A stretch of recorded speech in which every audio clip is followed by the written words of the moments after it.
Peringatan Hari Buruh Internasional 1 Mei menjadi refleksi bagi buruh dan pekerja di Indonesia. Data Kementerian Tenaga Kerja menunjukkan bahwa lebih dari 8.000 pekerja mengalami pemutusan hubungan kerja atau PHK. Persoalan terjadi mulai dari gejolak global, permintaan yang menurun, dan tingginya biaya produksi membuat perusahaan melakukan efisiensi besar-besaran. Di sisi lain, tekanan biaya hidup meningkat. Persoalan yang klasik mulai dari upah minimum, jaminan sosial yang masih menjadi keluhan para pekerja. PHK terjadi di sektor padat karya yang menyerap tenaga kerja paling banyak. Persoalan semakin kompleks dengan hadirnya kecerdasan buatan atau AI yang diadopsi oleh perusahaan-perusahaan. Teknologi ini mendorong efisiensi namun juga berpotensi mengurangi kebutuhan tenaga kerja di Indonesia. Situasi semakin kompleks dengan hadirnya kecerdasan buatan atau AI yang diadopsi oleh industri. Teknologi mendorong perusahaan untuk melakukan efisiensi dan berpotensi menggerus tenaga kerja. Bagaimana dengan nasib tenaga kerja muda di Indonesia? Dalam meja redaksi hari ini bersama saya Luputu Krisyunike, saya akan membahasnya dengan dua senior saya yang sudah hadir di sebelah kiri dan sebelah kanan saya. Yang pertama ada Pak Ansel Musbata, Wapemret Berita1.com. Apa kabar Bapak? Baik, sehat Grace. Sehat Bapak? Sehat.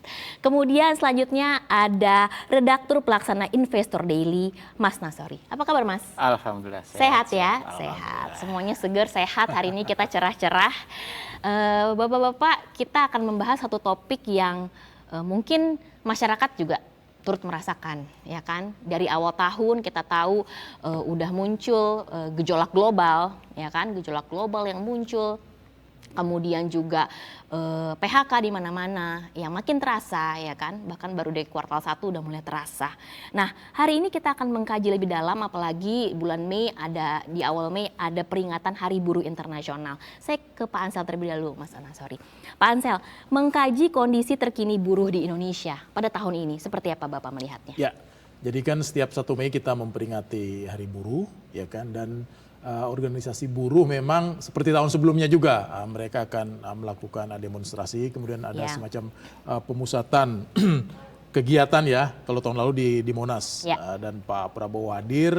Kemudian tahun ini sepertinya Pak Prabowo juga akan hadir karena akan ada semacam kejutan yang disiapkan. Ini terkait dengan janji-janji yang pernah disampaikan pada Hari Buruh tahun lalu.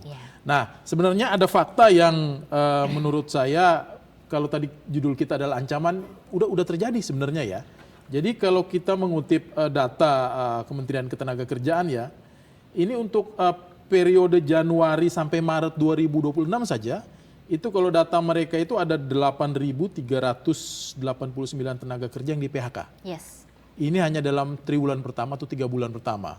Kalau kita bandingkan dengan data tahun lalu, ini jauh lebih tinggi. Sementara tahun lalu enggak sampai segitu angkanya ya. Kalau dilihat data kita itu yang paling banyak ya, yang paling banyak itu memang Jawa Barat. Jawa Barat ya. Jawa Barat itu paling banyak. Sementara tahun lalu itu sekitar Januari Desember ya, itu ribuan tenaga kerja juga di PHK. Jadi memang sebenarnya bukan lagi ancaman. Nah, tadi seperti yang disampaikan Mbak Grace pada awal ini memang ada beberapa persoalan ya, tekanan geopolitik global ya kan, kemudian berdampak pada harga bahan baku dan sebagainya. Ini yang membuat perusahaan melakukan efisiensi. Nah, salah satu efisiensi yang biasanya dilakukan terutama apabila terjadi pengurangan permintaan ekspor ya PHK ketenagakerjaan. Karena sebagian besar industri kita memang masih padat karya. Nah, ini yang mungkin ke depan akan bukan lagi ancaman, jadi gelombang PHK akan kemungkinan besar akan terjadi pada bulan-bulan mendatang, terutama di sektor padat karya. Mungkin garis besarnya seperti itu, Grace. Baik, PHK itu keniscayaan ya Pak ya. Saya ke Mas Nasori, karena Mas Nasori di Investor Daily tentu banyak mungkin mewawancarai atau bertemu dengan para pengusaha tentunya ya kan Pak. Nah, meningkatnya PHK karena tekanan ekonomi. Ya kan, dari rapat Komisi 9 DPR bersama Apindo, Asosiasi Pengusaha Indonesia, tercetus fakta baru bahwa 67% perusahaan tidak akan merekrut pegawai baru dalam 5 tahun terakhir. Kalau menurut Mas Nasori, ini alarm berbahaya atau seperti apa? Ya, dunia usaha itu kan sangat realistis dan mereka adalah yang mengalami langsung ke lapangan. Dia yang menanggung resiko dari segala kemungkinan-kemungkinan yang muncul. Terakhir adalah akibat dari tekanan geopolitik ya, Betul. perang di Timur Tengah. Tapi melengkapi Pak Ansel, sebelum perang di Timur Tengah, sebenarnya sektor padat karya kita itu sudah mengalami tekanan sebelumnya. Yaitu di tahun 2005 itu ada 250.000 PHK di sektor garmen aja itu. Nah, itu kenapa? Karena waktu itu adalah serangan dari produk ilegal, impor ilegal. Itu sehingga industri kita kalah saing kan, karena ilegal dia tidak kena biaya segala macam, dia harga lebih rendah dan itu menjadi ancaman. Nah, ketika itu belum selesai, kita ditambah dengan problem geopolitik. Yes. Nah, dari yang disampaikan oleh Apindo tadi adalah kan survei internal, survei ya, survei internal mereka. Ya. Jadi mereka kan udah mempunyai hitung-hitungan dari permintaannya, istilahnya pesanan. Kan mereka biasanya dapat pesanan kan ketika ini pesanan. Terus ketika dia mendapatkan pesan, dia mengontak penyedia bahan baku seperti apa. Ya, dengan adanya krisis ini kan bahan baku naik ya, itu yang dirasakan kan, plastik, terus belum biaya logistik dari BBM, sehingga itu akan berdampak ke biaya produksi. Jadi saya kira ya sangat masuk akal bila kemudian sektor usaha tidak akan ekspansi karena memang permintaannya akan naiknya harga ya, yang berdampak ke biaya produksi tadi itu ya. Sepertinya pelaku usaha lagi wait and see nih Pak ya, jadi nggak berani ekspansi. Tapi kalau Bapak lihat insentif fiskal kita itu seperti apa? Apakah sudah cukup ataukah masih perlu ditambah atau seperti apa Pak? Insentif fiskal beberapa kan memang lagi disiapkan ya. Kemarin kebetulan Pak Airlangga menjadi pembicara tunggal di diskusi Investor Daily Summit. Nah itu arahnya, Investor Daily Roundtable ya. Investor Daily Summit begitu ini ya, melekat ya, Investor Daily Roundtable. Nah itu memang tengah disiapkan ya. Tapi sebenarnya kan harus dari dua sisi. Dari sisi produsen dan dari sisi konsumen. Jadi konsumennya, daya belinya harus dijaga, produsennya gimana agar dia tetap bisa melakukan produksi secara kompetitif di tengah lonjakan harga, sehingga harganya pun bisa ditekan, sehingga beberapa beban yang mungkin bisa diabsorb oleh pemerintah mestinya itu dilakukan ya, dan itu beberapa dilakukan kan dengan beberapa pembebasan biaya masuk. Nah itu mungkin perlu dilakukan. Hanya dari sisi konsumen itu kayaknya belum terlalu banyak ya, baru diskon tiket pesawat ya, itu kan untuk melindungi kelas menengah ya, yang kelas bawah kan memang sudah ada bansos ya. Tapi yang kelas menengah ini kan nggak semua orang dalam perjalanan dengan pesawat ya. Ada orang yang memang menengah tapi tidak sering menggunakan pesawat, itu mereka juga mestinya harus mendapatkan insentif kayak dulu PPN ditanggung pemerintah. Ya, itu zaman krisis kan itu. Sebenarnya krisis itu memberi banyak pelajaran yang mungkin bisa diduplikasi ya, dalam tanda petik di kasus sekarang ini. Gitu ya. Baik. Saya menarik tadi Mas Nasori bilang soal kelas menengah. Kita ke Pak Ansel. Pak, bicara kelas menengah. Sekarang kayak posisinya rapuh Pak. Bahkan per awal 2026, proporsi kelas menengah mengalami penurunan 16% hingga 17,25% dari total penduduk. Kalau Bapak melihatnya ini seperti apa? Hubungannya dengan pekerja kita, hubungannya dengan daya belinya kita juga, itu seperti apa Pak Ansel? Jadi begini, sebenarnya memang kelas menengah kita memang posisinya itu terimpit. Terimpit itu maksud saya dalam kondisi sekarang yang jelas pendapatan mereka tidak meningkat, ya kan? Yes. Pendapatan mereka tidak meningkat. Yes. Kemudian di sisi lain kebutuhan biaya Meningkat. untuk hidup mereka itu meningkat, ya karena kenaikan. Salah satu tentunya misalnya karena Pertalite nggak naik, tetapi kan sekarang misalnya turbo ya, itu untuk kalangan atas. Tapi tidak tertutup kemungkinan juga ke depan Pertamax akan naik. Nah ini pasti akan menambah beban kelas menengah. Tadi Pak Nasori sempat singgung kebijakan yang dilakukan ketika zaman COVID. Itu salah satunya yang saya ingat adalah kebijakan dia memangkas biaya pembayaran listrik. Ada insentif dari pemerintah saat ini. Nah itu agak membantu. Ya. Nah dalam kondisi seperti ini sebenarnya memang PHK itu akan menjadi momok yang luar biasa. Jadi memang tidak heran apabila dengan kebutuhan hidup yang semakin meningkat, semakin tinggi, biaya yang dikeluarkan semakin tinggi, sementara pendapatan mereka tetap, ya itu berarti memang akan terjadi penurunan jumlah kelas menengah.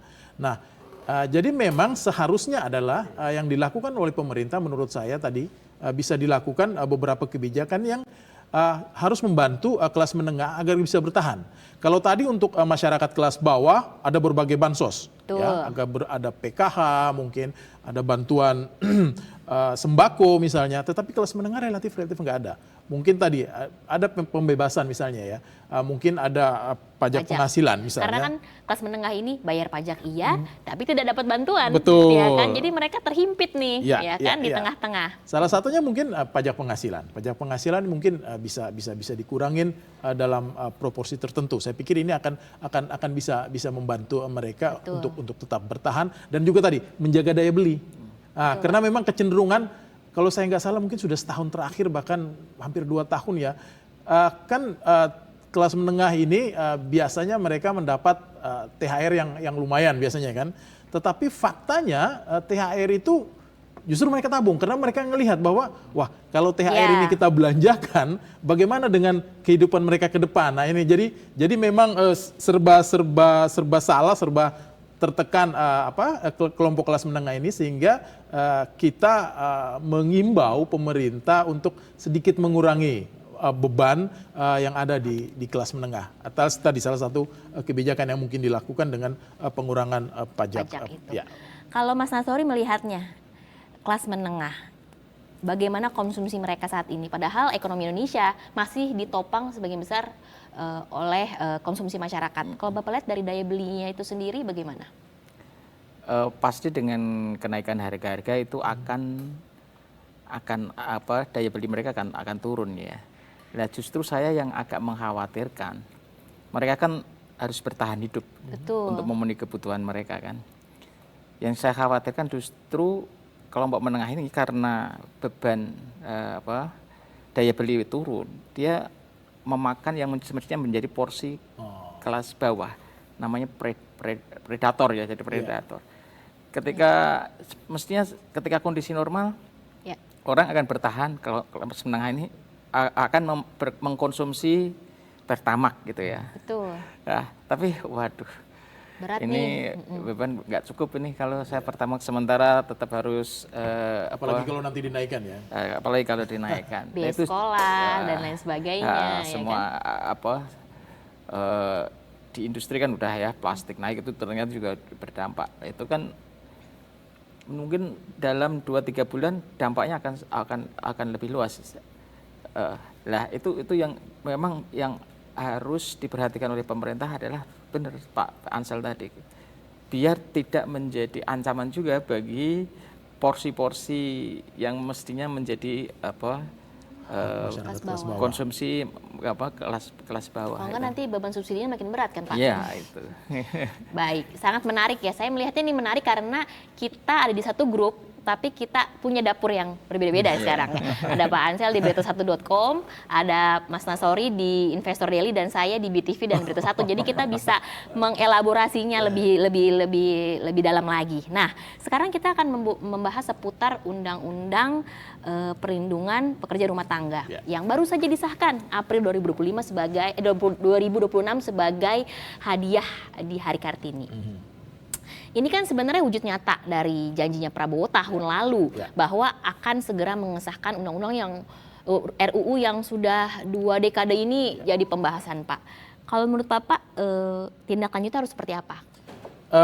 Sebenarnya ini hal menarik ya. Jadi sebenarnya kalau kita flashback kilas balik peringatan Hari Buruh tahun lalu ya. Yes. Ini kalau di catatan saya ini memang setidaknya itu ada 6 hal yang menjadi tuntutan buruh ya. Nah, salah satunya memang adalah saat itu adalah mendesak pengesahan RUU Perlindungan Pekerja Rumah Tangga. Yes. Ya. Dan ini memang diwujudkan oleh DPR periode ini ya kan dengan mengesahkan RUU tersebut menjadi undang-undang. Tetapi hal lain yang patut dicatat adalah ada beberapa poin yang sebenarnya sampai sekarang belum terrealisasi atau belum diwujudkan oleh pemerintah. Kalau di catatan saya misalnya itu buruh juga mendesak pengesahan Undang-Undang Ketenagakerjaan yang baru ini terkait dengan putusan Mahkamah Konstitusi. Ini dikaitkan dengan penolakan buruh terhadap sistem outsourcing atau sistem alih daya yang saat ini berlaku dan juga kebijakan upah murah. Ini tuntutan belum. Ini sampai sekarang masih sampai PR. sekarang belum ya. Kemudian yang kedua, ini adalah menuntut perlindungan terhadap ancaman pemutusan kerja. Ini memang dulu rencananya ada semacam Dewan Kesejahteraan Buruh. Betul. Atau Satgas PHK. Satgas. Rencananya seperti itu dan agaknya ini akan diakomodasi oleh pemerintah dan kita tunggu saja apakah nanti pada saat peringatan Hari Buruh 1 Mei mendatang Pak Prabowo sendiri yang akan mengumumkan akan ada Satgas PHK atau semacam dewan yang untuk memantau PHK maupun peningkatan kesejahteraan buruh. Kemudian ini juga sebenarnya terkait tadi kalau kita ngomong kelas menengah, Yes. ternyata buruh juga minta apa? Mereka minta agar menaikkan penghasilan tidak kena pajak.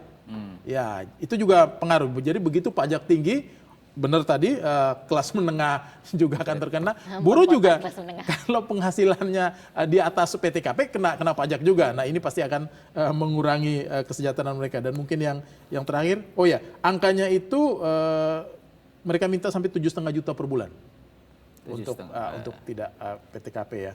Kemudian yang terakhir, nah ini memang ini terkait dengan persoalan kita sebenarnya akar persoalan di negeri ini soal korupsi.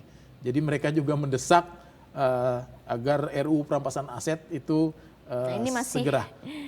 Ya ini masih PR besar karena sampai sekarang ya PR betul besar. karena fraksi-fraksi di DPR sepertinya belum ada niat ya atau belum ada gairah untuk membahas dan untuk mengesahkan ini.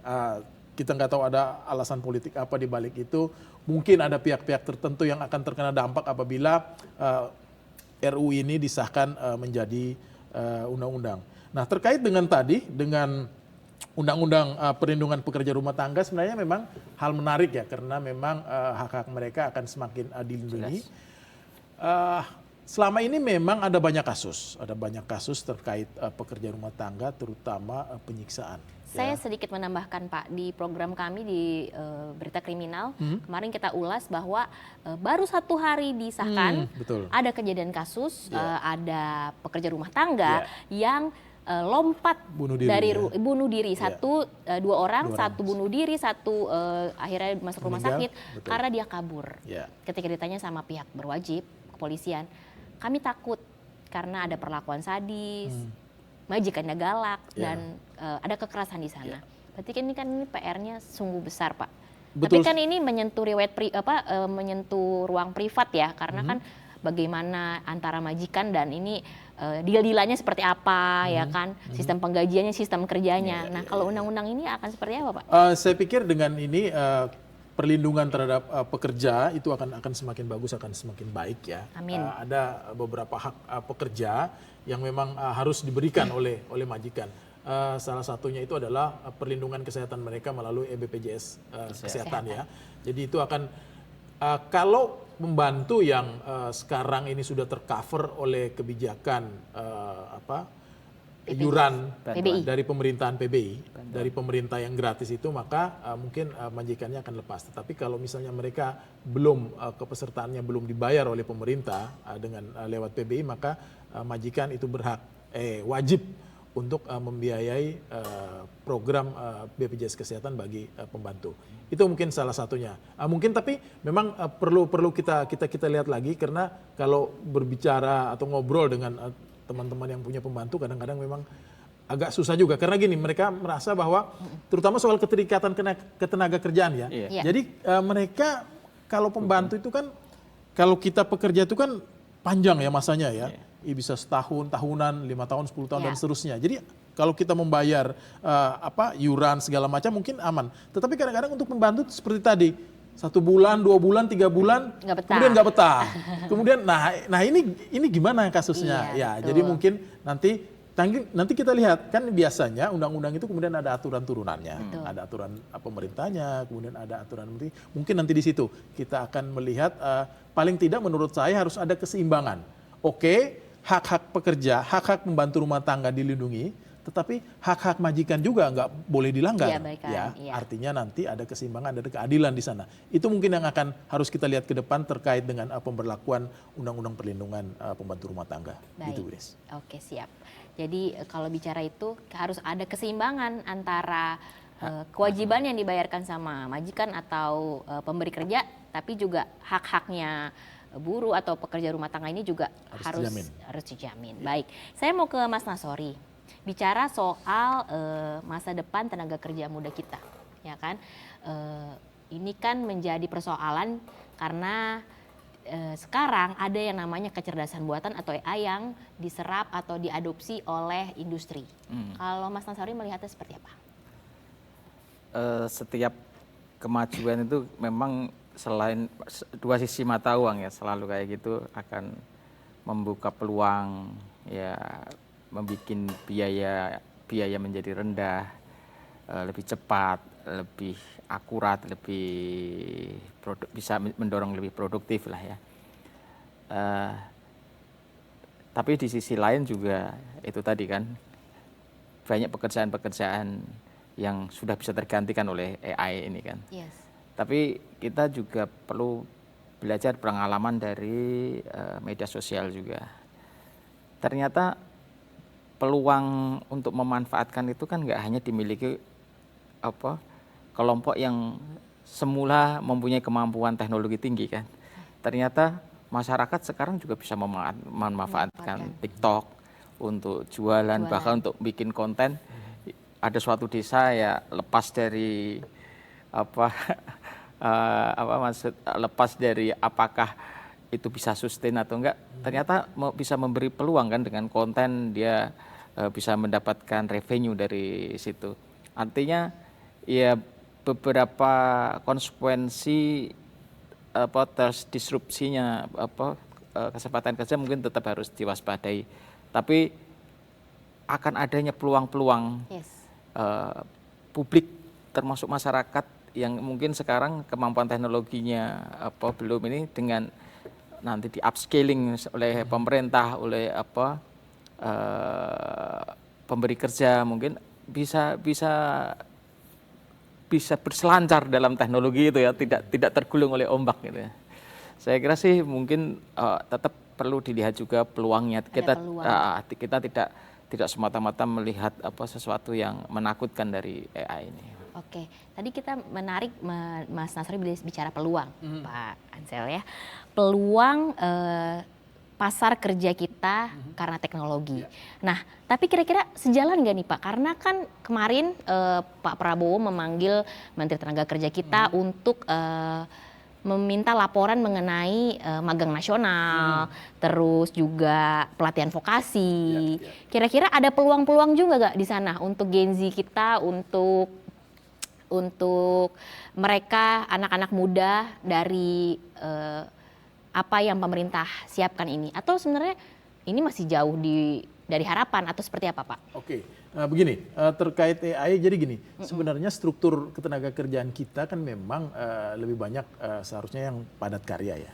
Nah AI ini kalau dalam pandangan saya ini memang dia menyasar pekerja atau pekerjaan yang white collar, jadi pekerja-pekerja berkerah ya. Jadi ini terutama memang kelas menengah. Ada beberapa pekerjaan, termasuk di kita, di dunia wartawan itu, kalau AI sekarang mungkin beberapa berita kerancangannya ya kita rancang udah bisa pakai AI.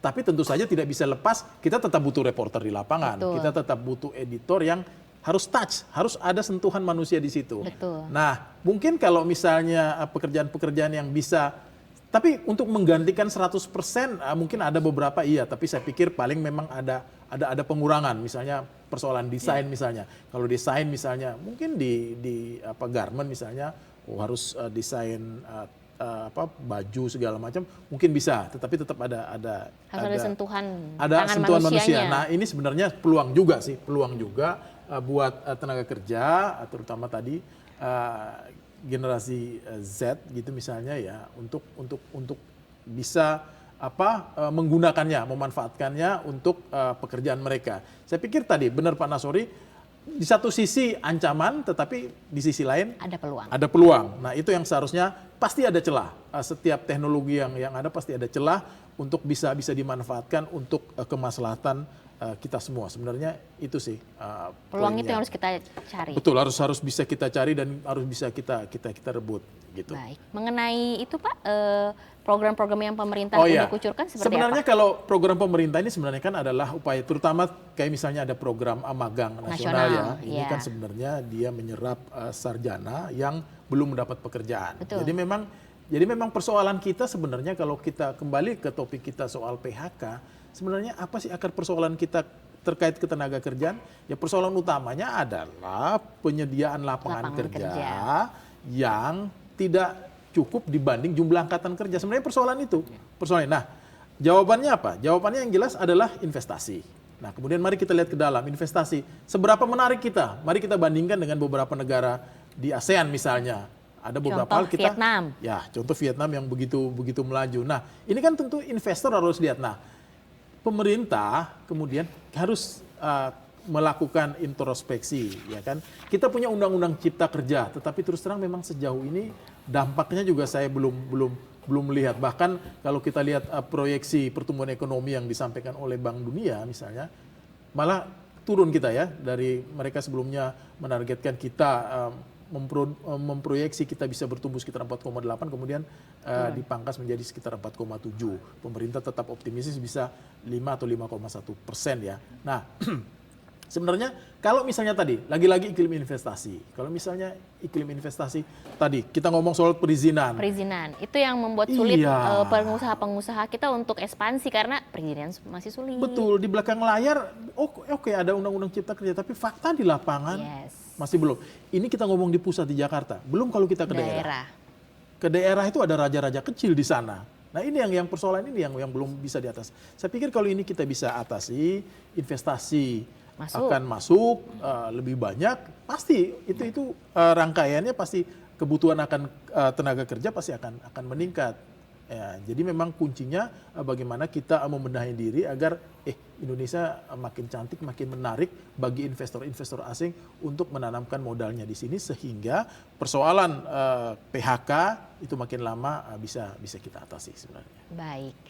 Persoalan PHK bisa diatasi, investasi masuk, pemberi kerja juga tenang, ya kan? Karena mereka merasa aman, perizinan juga lancar, ya kan? Itu yang kita harapkan. Baik. Pemirsa, Hari Buruh bukan sekedar seremoni tahunan, tapi ada cerminan bagi buruh dan pekerja di Indonesia.